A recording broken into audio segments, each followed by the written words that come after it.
Actual. Saludos amigos, bienvenidos a esta nueva entrega de Panorama Actual. En esta semana se ha estado celebrando la 107 Conferencia Internacional del Trabajo en Ginebra, Suiza.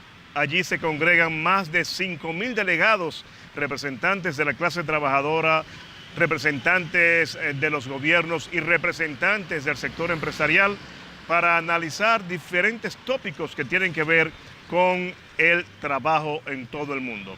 En esta ocasión, la 107 Conferencia Internacional del Trabajo, organizada por la Organización Internacional del Trabajo, está dedicado al futuro del trabajo.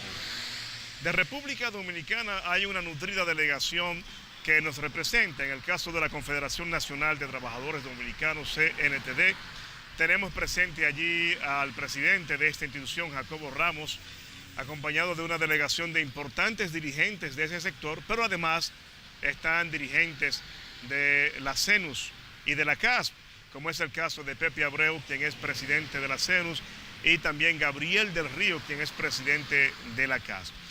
Estos representantes dominicanos, conjuntamente con una delegación por parte del gobierno, están allí presentes con otra delegación que corresponde a los empleadores para tratar temas de importancia en torno a esto del trabajo y especialmente en lo que tiene que ver con el futuro del trabajo. Nosotros aquí en Panorama Actual les vamos a hacer una presentación especial, un conversatorio que va a tratar sobre el futuro del trabajo en América Latina, y para esos fines vamos a estar viendo a Luis Córdoba. ¿Quién es Luis Córdoba? Luis Córdoba es el encargado de prensa de la OIT para América Latina. Junto con él, en este conversatorio, ustedes podrán ver a María Luz Vega, quien es la coordinadora de la iniciativa del futuro del trabajo de la OIT, y también a José Manuel Salazar, director G regional de la OIT para América Latina. Este es un programa especial de Panorama Actual. Soy Edwin de la Cruz, así que les invito a ustedes a que no se pierdan un solo momento y estén muy atentos a lo que se trata en esta presentación sobre el futuro del trabajo, que es el tema principal que se está tratando en la 107 Conferencia Internacional del Trabajo, organizada en la sede central de la Organización Internacional del Trabajo, OIT, en Ginebra, Suiza. Veamos.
Esta es la primera transmisión que estamos haciendo en español. La conferencia, que se inició ayer, convoca a más de 5.000 delegados de 188 países miembros de la OIT. Estos delegados son representantes de gobiernos y de organizaciones de empleadores y de trabajadores. Hay un tema que está rondando todas las discusiones de la OIT en estos tiempos, y es el tema del futuro del trabajo. Y más allá de la OIT, también es una preocupación generalizada, porque están habiendo cambios drásticos, transformaciones radicales en la sociedad, en las formas de producción, Y no sabemos qué va a pasar con nuestras vidas, no sabemos qué va a pasar con las vidas de nuestros hijos, nuestros nietos. Todo esto genera preocupaciones a diversos niveles y la OIT, que desde hace 100 años que se cumplen en 2019, está trabajando en los temas laborales, lógicamente se ha encargado de generar una gran reflexión sobre este tema, una reflexión mundial, de la cual vamos a comentar algunos aspectos a continuación. Estamos transmitiendo desde la Conferencia Internacional del Trabajo y me acompañan la coordinadora de la Iniciativa sobre el Futuro del Trabajo de la OIT, María Luz Vega, que esta iniciativa es una de las 7 iniciativas del centenario de la OIT. Y me acompaña también José Manuel Salazar Siniñax, quien es el director regional de la OIT para América Latina y el Caribe, y quien además ha sido comentarista sobre el tema del futuro del trabajo en la región. Porque vamos a hablar hoy en particular de lo que está sucediendo en América Latina. La primera pregunta entonces tiene que ver con el título que tiene esta sesión. Si decimos que hay unas fuerzas poderosas que están forjando el futuro del trabajo en América Latina, ¿podemos, José Manuel, saber cuáles son algunas de estas fuerzas? Sí, cómo no. Bueno, como dices, buenos días, buenas tardes, buenas noches. Un gusto estar aquí en el programa con María Luz. Hay varias fuerzas, sin duda, que están impactando. Una que es un poco invisible, pero tal vez es la más segura, la más cierta, que es las fuerzas demográficas. Hay un proceso de envejecimiento de las poblaciones de la mayoría de países de América Latina, y no es menor. O sea, quisiera compartir un dato. Población mayor de 65 años, en el año 2000 eran 30 millones de personas. En el año 2050, la región va a tener 155 millones de personas mayores de 65 años. Se multiplica por 5 veces. Entonces, esto tiene impactos enormes sobre los sistemas de pensiones y también va a crear una enorme demanda de nuevos trabajos en todo lo que es la economía del cuidado. Bueno, ahí hay fuerzas demográficas, otros países están perdiendo el bono demográfico, que es más bien la proporción de gente joven. Luego podemos tal vez conversar un poco más sobre eso. Segundo, por supuesto, está todo este cambio tecnológico acelerado, este tsunami de nuevas tecnologías que nos está impactando.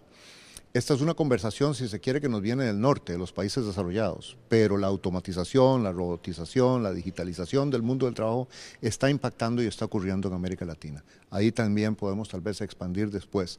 Y hay otro gran número, digamos, de impactos en diferentes sectores en América Latina y sobre todo en las habilidades, porque va a haber habilidades que rápidamente se están volviendo obsoletas y una gran demanda por nuevas actividades, habilidades y competencias laborales, que pone gran presión sobre los sistemas educativos y los sistemas de formación profesional. Y solo para enumerar, digamos, el título, muy importante, una fuerza es la matriz productiva, el desarrollo productivo.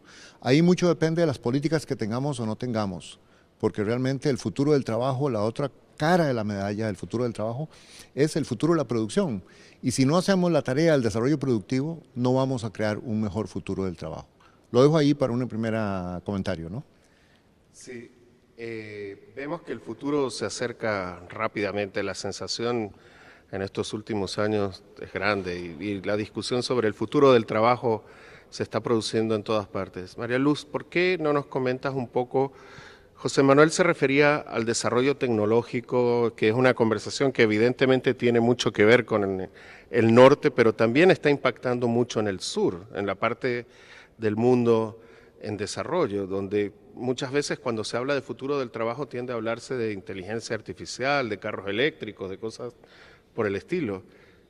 Va a suceder esto porque son sociedades que tienen un caleidoscopio de realidades, ¿verdad? Bueno, también buenos días, buenas tardes y buenas noches. Lo primero es que yo creo que cuando hablamos de futuro de trabajo, hablar solo de tecnología, de digitalización, es un poco limitado. Es decir, es lo que más impacta, porque es lo que vivimos, es lo que más nos choca, pero realmente el mundo está evolucionando a una velocidad tal que incluso la tecnología no parece ser que es el motor esencial. sin duda es una gran fuerza, es una fuerza que nos llama mucho la atención y que incluso nos sobrepasa porque no tenemos tiempo a adaptarnos a los cambios. Ese es el mayor problema que estamos viviendo en este futuro del trabajo. No es la primera vez que vivimos un futuro del trabajo. ¿Cuáles son los efectos de los cambios tecnológicos? Son enormes y varían mucho también en función de cada una de las regiones. Creo que son muy diferentes las formas en las que está impactando, y no se trata ni de primer mundo ni de segundo mundo. Por ejemplo, en África, la forma en que impacta la tecnología es a través del uso de las aplicaciones telefónicas, mientras que, por ejemplo, en América Latina, el gran incremento de la nube, de la famosa nube, de las datos flotantes, parece ser que es uno de los grandes problemas, lo que tendría muchísimo que ver con los temas de privacidad y con los temas de manejo de confidencialidad de la información, que es un tema muy complicado. Para mí, o desde un punto de vista de lo que la OIT observa en la tecnología, lo que imprime la tecnología, es un cambio en las formas de ejecutar las actividades.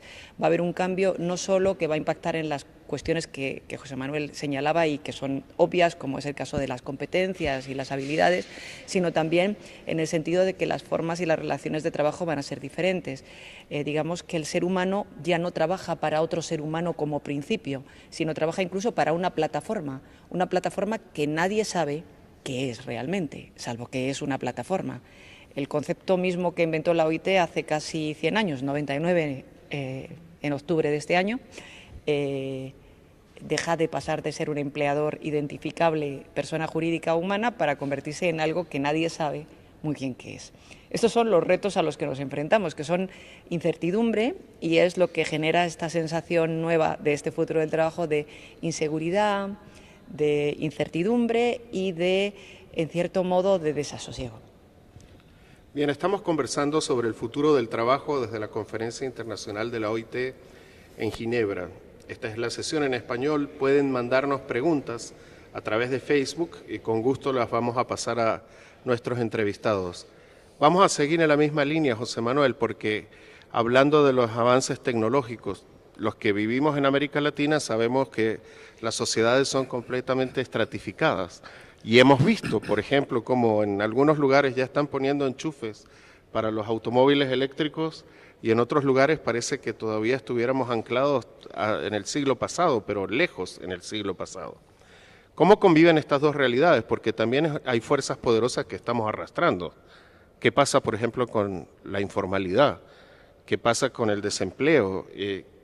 ¿Cómo impacta, cómo se ve el futuro desde esa plataforma? Bueno, yo creo, Luis, que esto me da el espacio para decir que cuando hablamos del futuro del trabajo hay que partir de los pies en la tierra, el presente del trabajo, ¿no? Y que nos viene de las tendencias del pasado. Si vemos la situación actual, inicial de América Latina, hay un poco más de 260 millones de personas en la fuerza de trabajo, con 8.4% de desempleo, o sea, alrededor de 26 millones de personas desempleadas. Hay un desempleo juvenil, 1 de cada 5 jóvenes, es prácticamente el 20% que busca empleo no lo encuentra. Hay unos 20 millones de ninis que ni estudian ni trabajan. Casi el 50% de los jóvenes que encuentran trabajo, sin embargo, están en la informalidad. Y el número de la informalidad en promedio para América Latina es 47%. Y además hay discriminaciones y formas muy diversas para diferentes grupos de acceso al mercado de trabajo y exclusiones. De manera que tenemos un presente del trabajo muy duro. Yo diría que se puede usar la palabra incluso de crisis. O sea, 5 años de desaceleración económica y 2 años de contracción han dejado un mercado de trabajo en América Latina muy complejo. De manera que hay mucho, es una especie como de tormenta perfecta, ¿no? Que nos vienen huracanes del pasado y de esta desaceleración, y huracanes de lo que hablábamos, un poco del futuro, ¿no? De las tendencias demográficas y de la tendencia de la tecnología. De manera que ahora después tenemos que conversar de qué hacer, ¿no? Porque obviamente es mucho lo que nos enfrenta, pero una de las líneas de trabajo es la informalidad, no necesariamente la nueva, sino esa informalidad, 47-50%, que venimos arrastrando, que en algunos países como Perú es 70%. Ahí hay que redoblar esfuerzos y aplicar las diferentes medidas que pueden ayudar a reducir drásticamente esa informalidad. Algo que es un común denominador de esto es que América Latina tiene que crecer más. con un crecimiento de 1.5, 2%, que es lo que tenemos ahora, no va a ser suficiente para reducir la pobreza, no va a ser suficiente para reducir la informalidad, ni para satisfacer las demandas de la clase media, que ahora es tan exigente y tan impaciente con las redes sociales y demás. De manera que hay que buscar un crecimiento de un 5, 6%, podemos expandir un poco más sobre esas ideas y cómo. Hay cosas que los gobiernos y que los empleadores, las empresas, los trabajadores pueden hacer para buscar. Vemos países asiáticos que han logrado mantener crecimientos de 7, 8% por 2 o 3 décadas de manera sostenida. Hacia ese futuro tenemos que avanzar, porque si no hay un mejor futuro del crecimiento y un mejor futuro de la producción, no va a haber un mejor futuro del trabajo. Sí. Las fuerzas de las que hablamos están por todos lados. Parece que uno mira alrededor y se da cuenta de que hay cosas que están influyendo en el futuro de manera determinante. Hace un rato se mencionaba acá el tema del envejecimiento de la población y cómo América Latina en un par de décadas, poco más de un par de décadas, va a dejar de contar con el bono demográfico. De esto se está escribiendo en muchas partes del mundo y uno de los problemas graves que hay es qué hacer con los sistemas de pensiones. Los sistemas de pensiones están siendo sometidos a grandes discusiones, a debate y a revisiones en todos los lugares del mundo. La gente sale a protestar porque no le alcanza la pensión, porque no está incluida en la pensión, porque está creciendo el número de personas que están requiriendo que les paguen una mensualidad y no hay suficiente dinero. ¿Cómo está abordando ese análisis la OIT? Porque la protección social es parte del trabajo, ¿verdad? Efectivamente, creo que más que un tema de seguridad social o de la pensión como tal, es el tema de la protección social. Y de hecho, la protección social es un concepto más amplio y la OIT ya avanzó o ha venido avanzando en el tema ya con la propia recomendación sobre los pisos mínimos de protección social. Lo importante es que no se trata solamente de garantizar un sistema de pensiones, sino de establecer cuáles son esos mínimos de protección que tenemos que garantizar para toda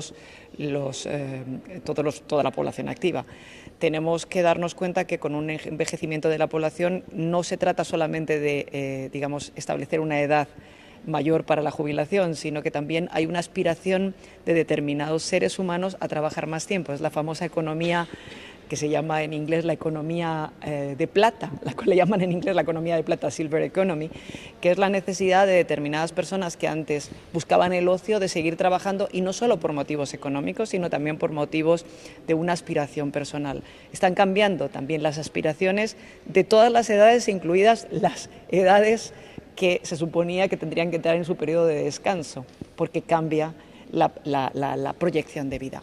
La protección social implica también que miremos otros temas, como hablaba José Manuel del bono demográfico, hay temas como la posibilidad de hablar de rentas mínimas, ingresos universales, son debates que están en la discusión sobre el futuro del trabajo. No hay una posición, la OIT no tiene una posición ni lo pretende, se están de momento observando cuáles son las experiencias y se abre la discusión.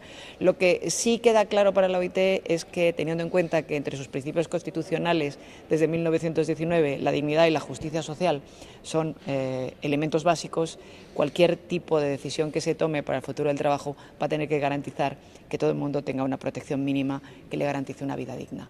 Digamos que la discusión está abierta, tenemos que ver cuáles son las necesidades y no se trata solo de garantizar una seguridad social en el concepto que podíamos tener hace 20 años o hace 10, porque los tiempos van tan deprisa que hoy incluso yo creo que hace 5 ya no pensábamos lo mismo que pensamos ahora, sino de ver cuál es la población que existe hoy en día, qué necesidades tiene de cobertura y cuáles son las posibilidades de garantizar ese tipo de protección social en las diversas edades. Tal vez sobre ese tema, Luis, quisiera agregar que en realidad lo que estamos, como en otros temas, es ante la necesidad de hacer un repensamiento del estado de bienestar en América Latina. Digamos, no es una exageración ponerlo de esa manera. O sea, un poco lo que dice Mariluz, suma a eso, porque por un lado, el estrés sobre el que están los sistemas de pensiones es enorme. En parte porque algunos sistemas de pensiones han sido muy generosos en un momento en que había buenos ingresos fiscales, pero resulta que ahora hay situaciones fiscales complejas y hay sistemas que son muy diversos y que para unas categorías de empleados o de pensionados dan pensiones muy altas y hay mucha gente que todavía no tiene cobertura, de manera que hay ahí, digamos, un tema de justicia social que hay que, digamos, corregir.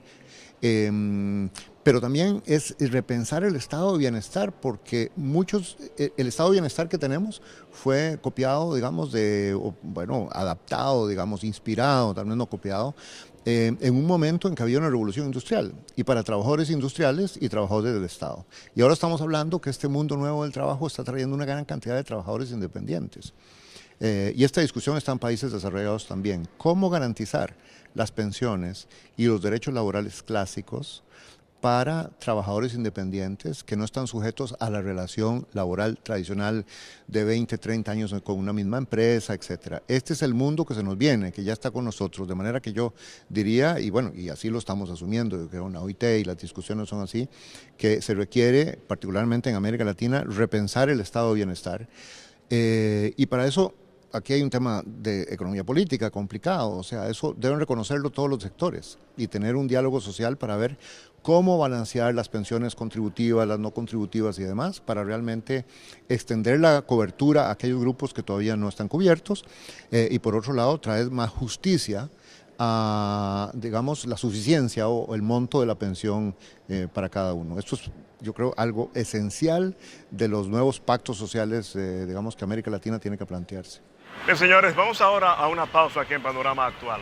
Cuando regresemos, tenemos la continuación de este importante conversatorio acerca del futuro del trabajo, originado en la sede central de la Organización Internacional del Trabajo, OIT, en Ginebra, Suiza.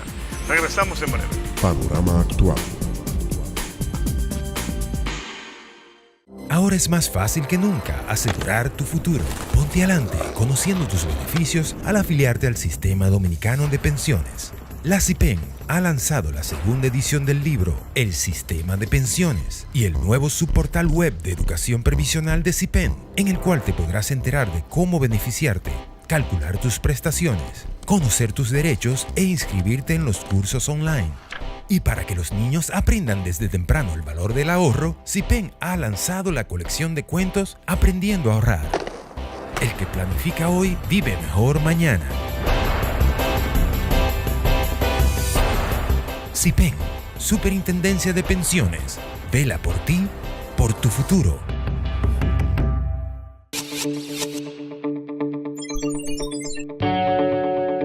La formación y capacitación de sus socios es otro de sus objetivos fundamentales.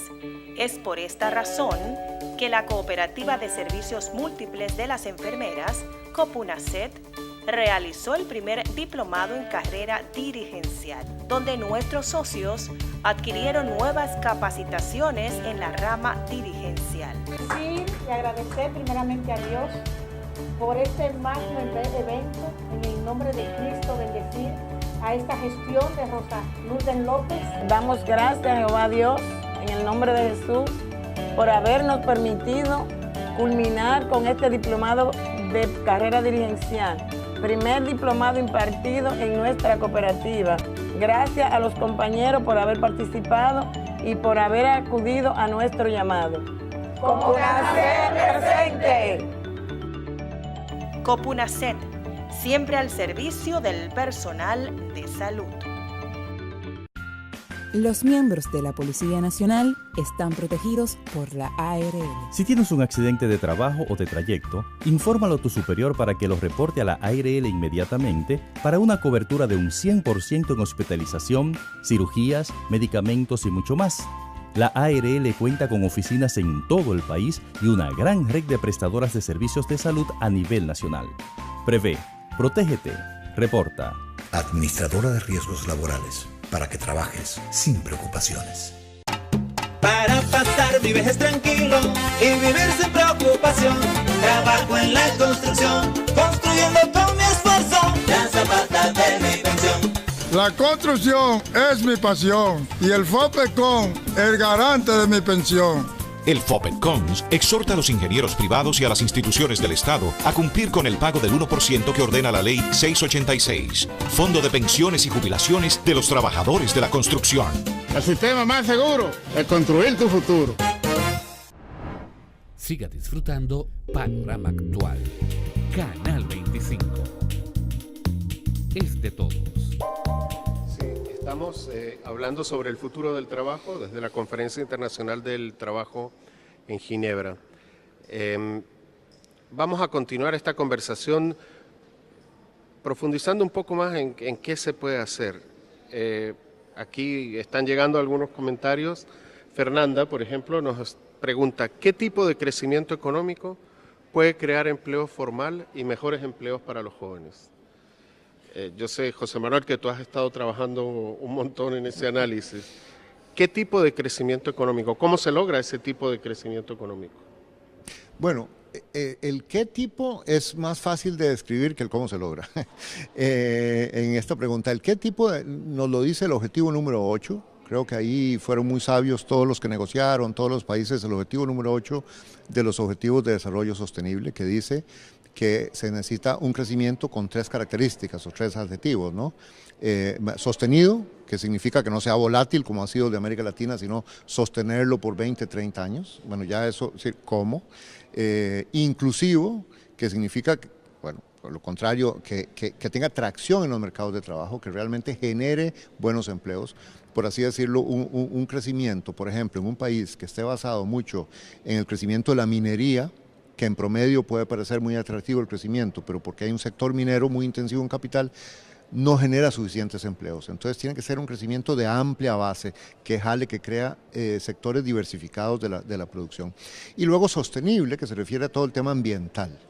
Bueno, podríamos hacer toda una conferencia, de hecho hemos organizado muchas para discutir, ¿no?, estas 3 características. Ahora, ¿cómo hacer esto? Y para tal vez ponerlo de manera simple, en América Latina la discusión económica ha sido muy macroeconómica. Nos hemos preocupado mucho por los balances fiscales, la inflación y los temas de balanza de pagos. Bueno, y eso es muy importante, pero creo que las lecciones, la mayoría están bien aprendidas. América Latina en general, hay algunas excepciones, ya tiene ambientes macroeconómicos que dan confianza. Pero no hemos logrado dar el paso a tener más la discusión microeconómica de cómo hacer apuestas tecnológicas, apuestas a futuro, trabajar en sectores económicos en términos de clústeres, lo que en Europa y Estados Unidos hacen en términos de innovación.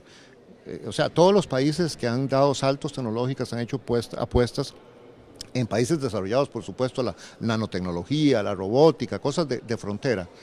Para nosotros es más simple, la frontera ya eso es una ambición muy grande, pero sí podemos tener una conversación de cómo aumentar esa productividad, que es la mitad de la productividad de los Estados Unidos, y nos estamos quedando rezagados. Y ahí las tecnologías están.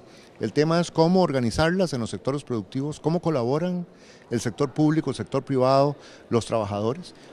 Y por eso hablamos mucho de que ha llegado la hora del diálogo social para el desarrollo productivo, que ya no sea un diálogo social solo de los temas de cómo se distribuyen las ganancias de productividad.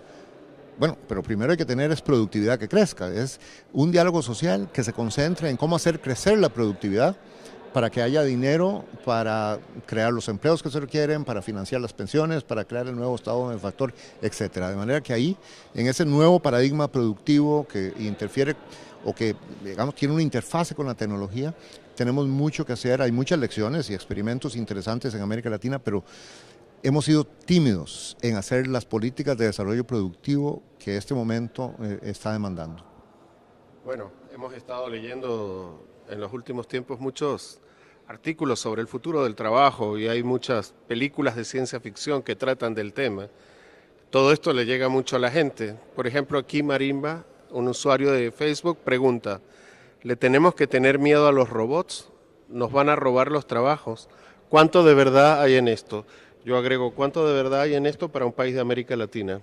Hombre, yo no soy futuróloga. Es decir, por mucho que trabaje en el futuro del trabajo, ¿verdad que Julio Werner hace casi más de 120 años todo lo que predijo se cumplió, pero fue para bien? Es decir, existe un cohete que va a la Luna, hay submarinos y todo fue bueno y excelente. Es decir, ¿miedo a los robots? Yo creo que no hay que tenerle más miedo que a cualquier otra máquina. En el fondo yo sigo teniendo miedo a las máquinas porque uno no sabe nunca cómo van a reaccionar.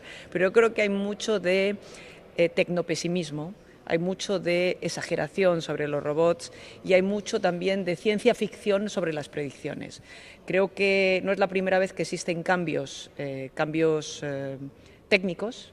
Por supuesto, a nosotros los que se produjeron en el año 50 o en el año 70 nos parece que no fueron tan importantes, pero el hecho de que se creara la máquina de vapor creo que fue un cambio mucho más radical que el que estamos viviendo hoy en día. Revolucionó el mundo y fue la verdadera revolución después de la paleolítica.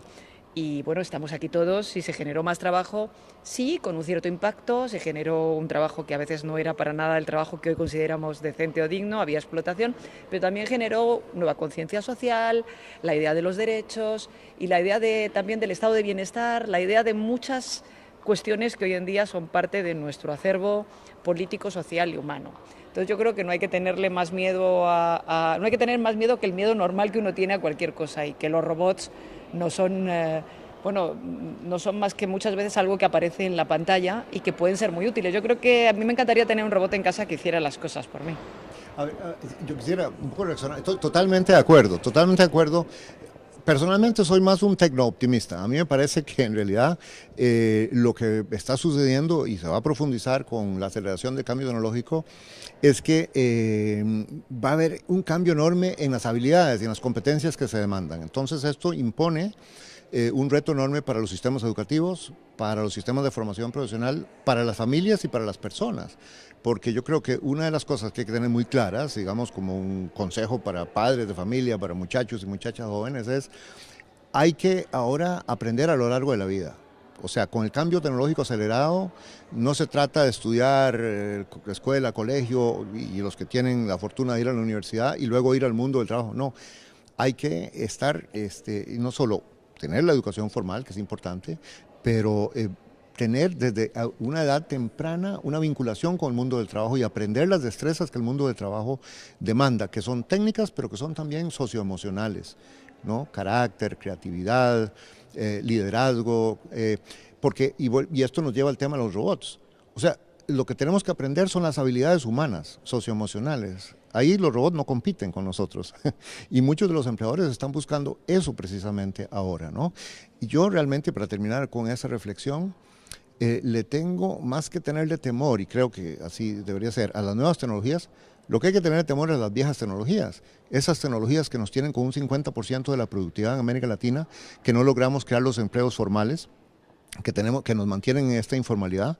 O sea, son las tecnologías del pasado lo que nos debería preocupar, no las tecnologías nuevas que nos quedan grandes oportunidades. Justamente llega aquí una pregunta de un usuario, Anders. Entonces, ¿qué recomiendas que deberían estudiar mis nietos?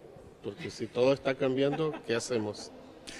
Bueno, ahí hay varias reflexiones, como recomendar exactamente, pero las reflexiones es que en la medida en que los países retomen un crecimiento fuerte, realmente todo lo que son matemáticas, ingeniería, ciencias y demás, eso va a tener mucho futuro. Creo, es un dato bien documentado en varios reportes de organismos internacionales y otros, que hay una distorsión en América Latina. Hay problemas de calidad, pero también hay mucho graduado y muchos estudiantes en ciencias sociales.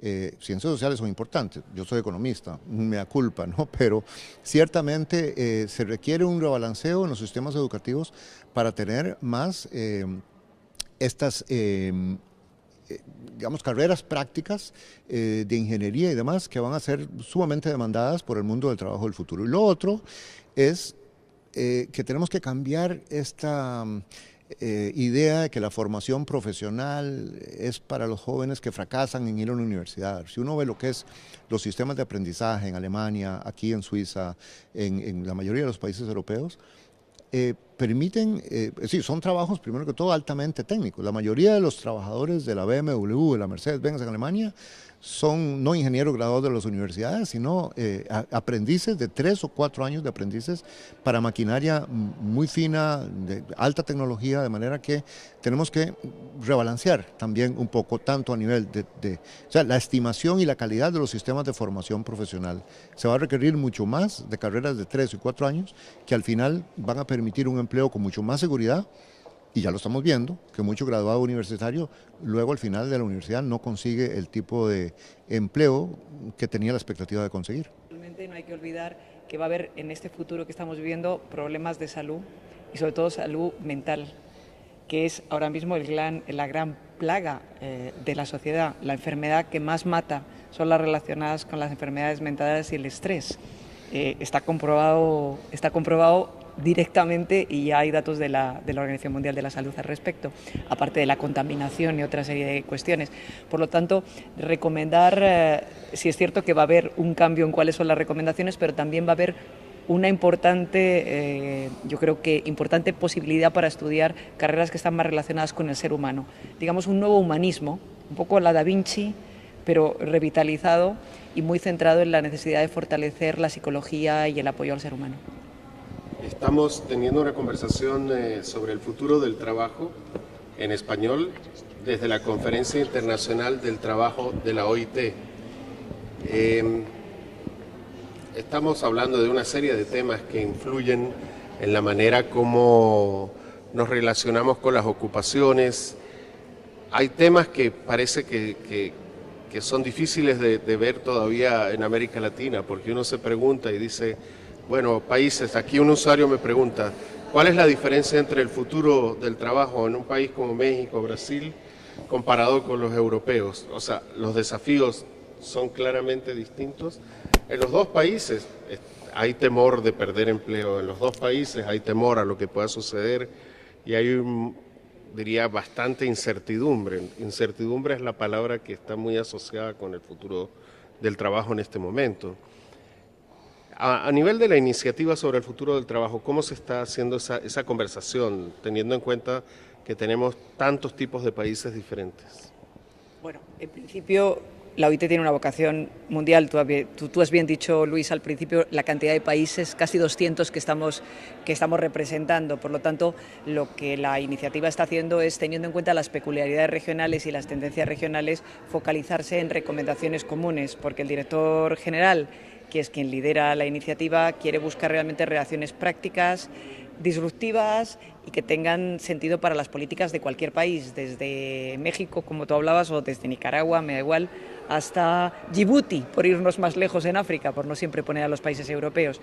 Lo importante es buscar recomendaciones que sean aplicables para todos los países, y es así como estamos intentando verlo, pero también teniendo en cuenta las posibilidades regionales. Yo creo que José Manuel puede hablar un poco más de América Latina que yo al respecto. Se quiere también enfocar, y de hecho están las reuniones regionales que yo creo que nos van a permitir desarrollar el tema del futuro del trabajo, porque sí hay peculiaridades. Creo que hay muchos puntos comunes, pero hay diferencias que son importantes. El sector informal o la economía informal es algo que existe prácticamente en todo el mundo, pero por ejemplo en Europa lo que nosotros llamamos economía informal se conoce mucho más como el trabajo no declarado o la economía sumergida. Tiene características diferentes. Ahí yo lo que diría es que tal vez facilita pensar cuál es la diferencia entre la conversación y las preocupaciones de una Alemania, de una Suiza, de una Austria sobre el futuro del trabajo y Brasil, México, Costa Rica o Colombia. Pensar en la producción, porque si uno piensa lo que es, digamos, la matriz productiva o la estructura productiva de Colombia o de Brasil, es mucho más heterogénea y en gran parte más subdesarrollada que la estructura productiva de Alemania. O sea, Alemania es un país que ya en general tiene altísimos niveles de competitividad, tiene una muy amplia base de producción, donde la agricultura es un porcentaje muy bajo y hizo una transición hacia ser un país sumamente industrializado. Mientras que si uno piensa en México, por ejemplo, tiene 60% de informalidad, un 20 o más por ciento de personas en el sector agrícola. Esas características hacen que este tema de las políticas de desarrollo productivo, de cómo dar ese salto, que ya Alemania, que ya Suiza, que ya Dinamarca dieron hace mucho, pero que países latinoamericanos todavía no lo han dado, y que tienen algunos sectores en la frontera, sí, compiten muy bien, sectores exportadores y demás, pero hay un predominio enorme de micro y pequeña empresa.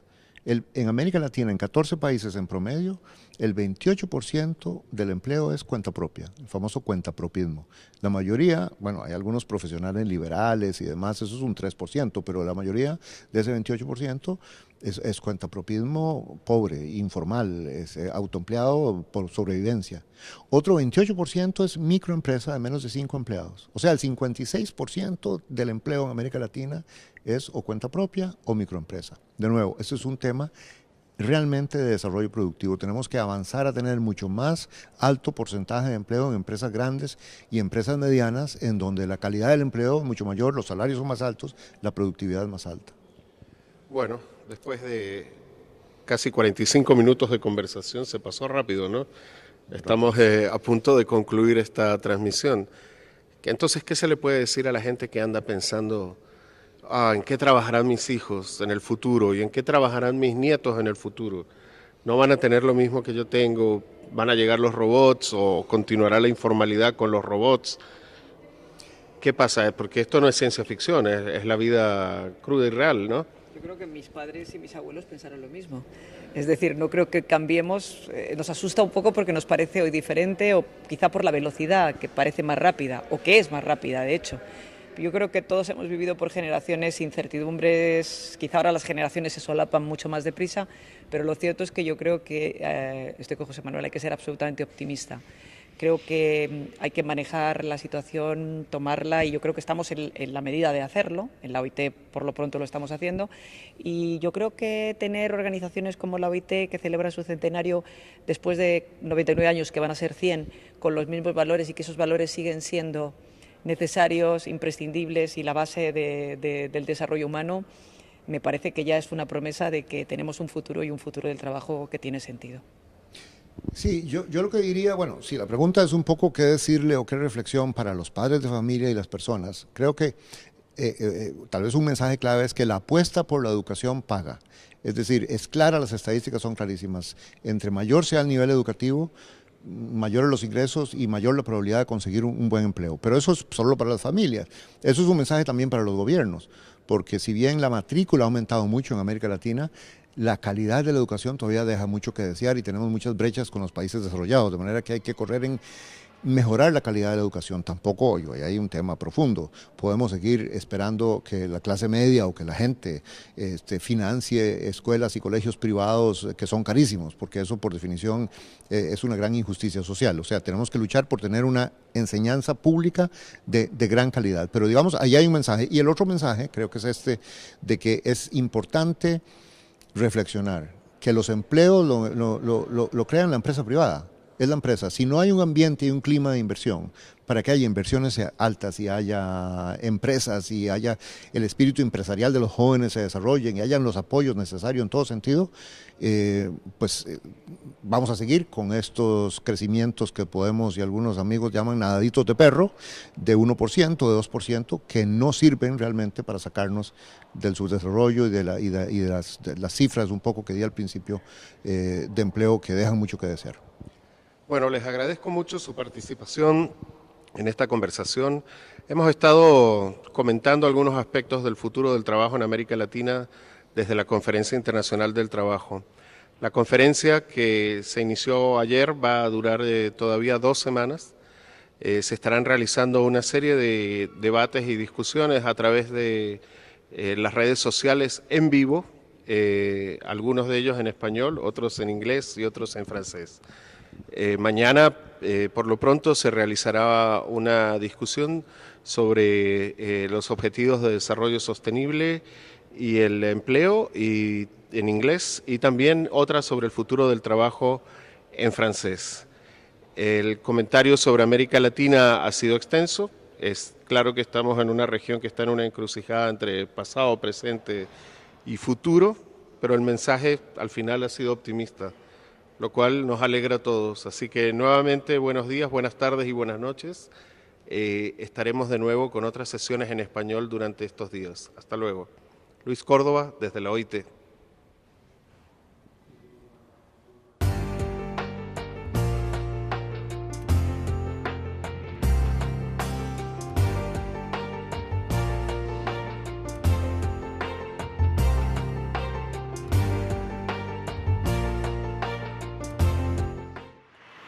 Bien, señores, definitivamente que creo que ustedes dirán lo mismo que yo. Importantísimo este conversatorio acerca del futuro del trabajo en el mundo, especialmente en América Latina, con estos exponentes, funcionarios y altos dirigentes en la Organización Internacional del Trabajo. Panorama Actual. Él es Martín y junto a otros miembros de la Asociación de Ganaderos de Monteplata recibió un grupo de vacas en la visita sorpresa número 54. Para cuidarlas y ordeñarlas, contrataron personas como María. Compraron más alimento a Fabián, más fertilizante a Manuel y prepararon más tierra para el pasto. con más personal hizo falta más comida y más cocineras como Dolores.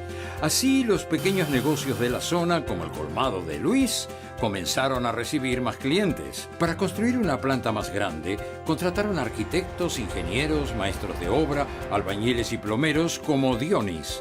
Se compraron miles de bloques, varillas, cemento, tuberías, alambres, pintura y maquinarias especializadas. Hoy son más de 230 empleados. Y de producir 5.000 litros de leche por semana, pasaron a más de 27.000 litros por día. Leche que una vez procesada y empacada es distribuida por todo el país gracias a choferes como Mariano, mecánicos como José y gomeros como Larry. Todo esto para que niños y niñas como Diana comiencen su día con una sonrisa. Las visitas sorpresa del presidente Danilo Medina dinamizan la economía generando oportunidades en todo el país. Gobierno de la República Dominicana, con la gente y para la gente. Yo quería seguir estudiando, pero mi madre me dijo, no se puede, porque no hay intérprete. Y yo me sentía frustrado.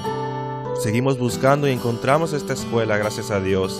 Y gracias al gobierno que abrió esta oportunidad. En los gobiernos del presidente Danilo Medina, Santiago ha recibido 1.348 nuevas aulas. La jornada escolar extendida, el tiempo que antes pasábamos tal vez en las calles, hemos podido saber aprovecharlo estando en nuestra institución. Es más asequible para ellos poder llegar y no tienen que trasladarse a otro sector para poder recibir la clase. Se le está dando alimentos, se le está dando educación. Me ha beneficiado económicamente de mi trabajo, los niños, que ahora se alimentan mejor. La finalidad es tener un sistema cabalmente incluyente y con calidad, pues como ha manifestado el presidente Danilo Medina, la educación es el otro nombre de la libertad. Mi meta es hacerme profesor para niños y adultos sordos.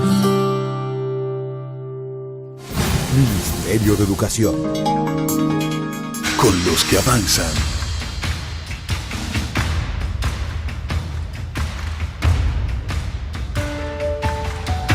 Con los que construyen futuro.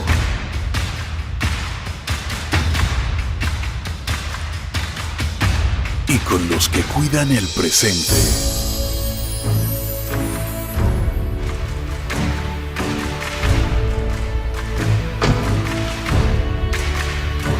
Con los que siembran.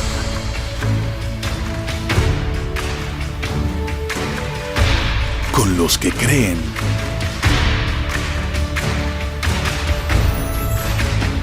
Y con los que crecen.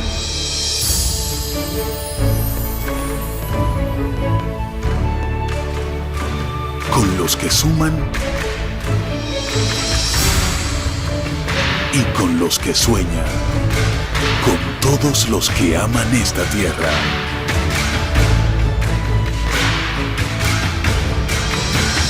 Con la gente y para la gente. Gobierno de la República Dominicana. Inclusión.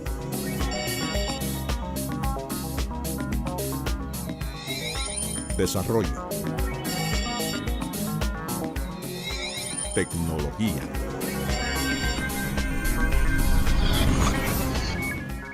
Indotel se transforma y avanza. Siga disfrutando Panorama Actual. Canal 25. Ahora quiero hablarles a ustedes de una importante labor que se está desarrollando desde el Ejército de la República Dominicana en la gestión de su actual incumbente, el comandante general del Ejército, Braulio Alcántara López. Señores, la verdad es que el Ejército está dando un espacio muy importante a la mujer dominicana, un espacio de mando. Le ha dado participación en diferentes estamentos de la institución. Vemos cómo hay mujeres que son pilotos de aeronaves en lo que es la primera caballería aérea del Ejército de la República Dominicana, pero además de eso en diferentes áreas.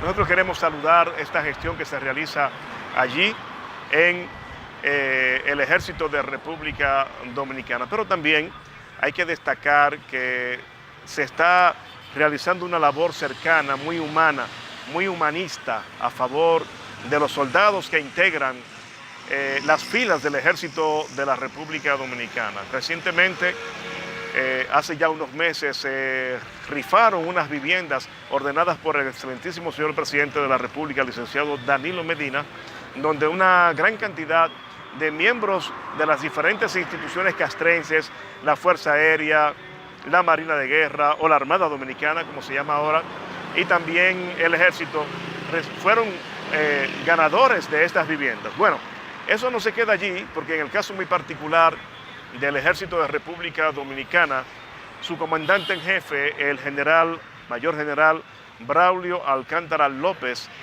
decidió colaborar con los ganadores de estas viviendas y le ha facilitado recursos económicos para que puedan realizar su mudanza.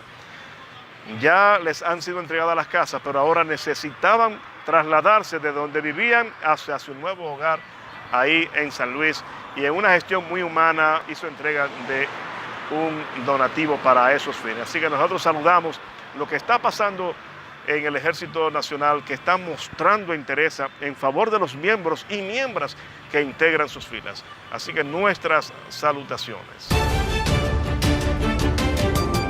La bienvenida a este magno congreso, 7º Congreso de la Confederación Dominicana de Taxistas Turísticos Codotatur, que lleva el nombre de ese valioso compañero José Octavio Gómez. Algunos preguntarían quién era o quién fue Octavio Gómez. Octavio Gómez fue un luchador incansable por la defensa de los intereses de este sector y de cada uno de los taxistas turísticos a nivel nacional. Y por eso hoy este Congreso lo honra con su nombre. Entonces, nosotros tenemos que defender estos derechos adquiridos con la unidad del transporte del taxi turístico de la República Dominicana, sin echar un paso atrás, como lo ha estado haciendo hasta este momento, con muchos empresarios que quieren desplazarnos de nuestro trabajo. Nosotros saludamos este Congreso porque debe ser de unidad de acero, porque estamos siendo castigados, estamos siendo intervenidos en nuestras áreas. En este tiempo que tenemos, no hemos podido defender nuestro derecho en los hoteles, ni en ningún lado. ¿Por qué? Porque tenemos miedo de actuar. Y tenemos aquí una ley que en vez de favorecernos, nos está presionando. Estamos enfrentando muchos problemas en el sector y necesitamos en estos momentos los mejores hombres para que enfrentemos los problemas al junto de las autoridades. Y en caso de que las autoridades nos ayuden, tenemos que rescatar lo que son nuestros derechos. Nos sentimos más que bien con el trabajo y el esfuerzo empeñado que hemos hecho en conjunto en los diferentes puntos del país. Que nosotros como sector y por los derechos adquiridos tenemos que tener atento que le digan a la gente de impuesto interno que tenemos que tener una consideración, porque también somos ONG, también somos instituciones sin fines de lucro, y por eso no nos pueden cobrar anticipo como le cobran a una compañía cualquiera. Porque no estamos diciendo que la ley 6317 nos está atropellando y quiere frenar los derechos adquiridos por más de 40 años. Lo que pasa es que hay que poner en blanco y negro de que los hijos de papi y mami de la República Dominicana, apoyados por sectores del gobierno y de los empresarios, quieren hacer lo que nosotros hacemos. Y eso no es.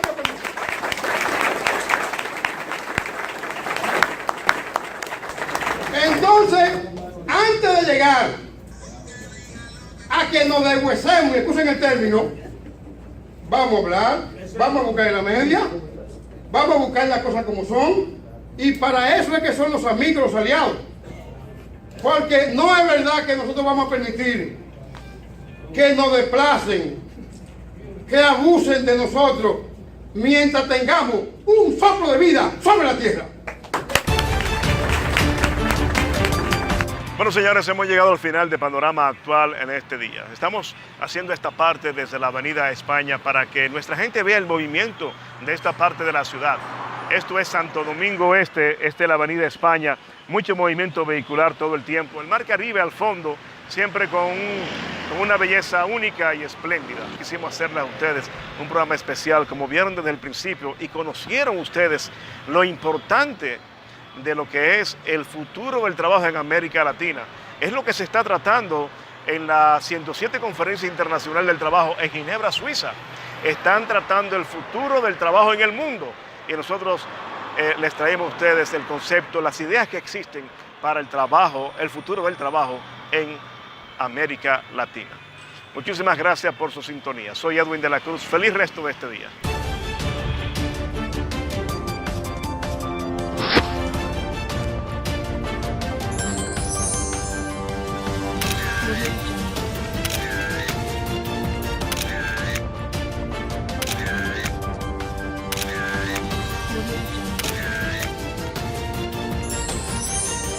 Panorama Actual.